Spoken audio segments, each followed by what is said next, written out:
Halo semuanya, perkenalkan nama saya Heltiza Juliswan dengan NPM A1G0241118. Di sini saya akan menjelaskan materi mengenai globalisasi untuk memenuhi tugas mata kuliah konsep dasar PPKN SD dengan dosen pengampu Bunda Neti Ramayani MPD. Selamat menyaksikan.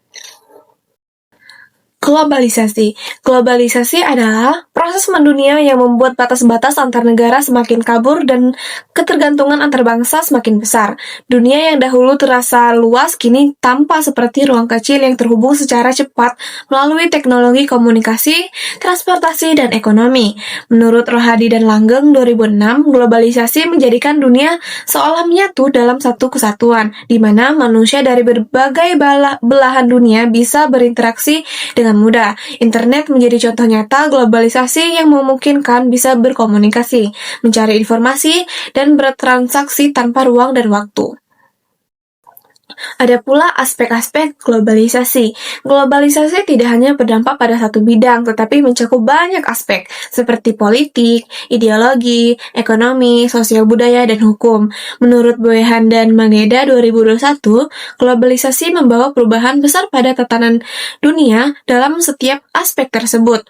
Untuk memahami globalisasi secara menyeluruh, kita perlu meninjau aspek-aspek tersebut secara terpisah, agar terlihat dampak dan dinamika yang ditimbulkannya dalam kehidupan masyarakat global.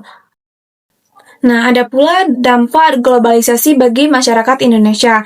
Menurut Silva dan Fatma, globalisasi memberikan dampak positif dan negatif di Indonesia. Dampak positifnya meliputi perubahan pola pikir masyarakat menjadi lebih rasional, meningkatkan kesejahteraan, serta berkembangnya ilmu, pengetahuan, dan teknologi (IPTEK).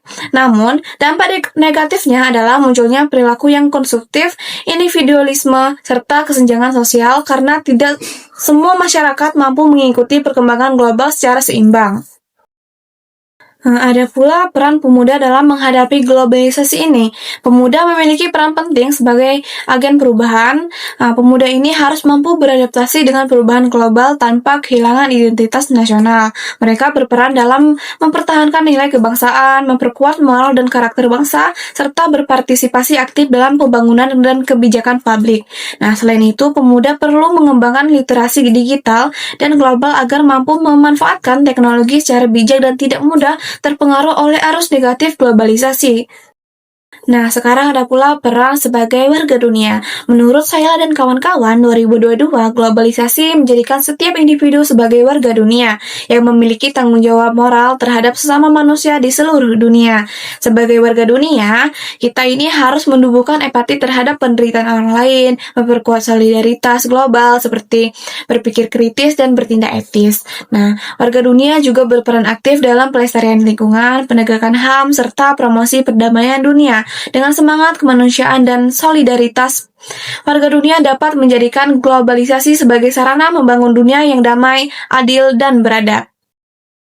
Nah, dari pemaparan materi yang telah saya sampaikan tadi dapat kita simpulkan bahwa globalisasi adalah kenyataan yang tidak bisa dihindari. Ia membawa peluang besar sekaligus tantangan bagi bangsa Indonesia. Oleh karena itu, diperlukan sikap bijak dalam menyikapi perubahan global dengan tetap berpegang pada nilai-nilai nasional dan budaya sendiri. Pemuda sebagai generasi penerus bangsa memiliki peran sentral dalam menjaga keseimbangan antara kemajuan global dan kelestarian identitas bangsa. Dengan literasi, empati, dan tanggung jawab sosial, mereka dapat menjadi warga dunia yang berdaya, beretika, dan bermartabat.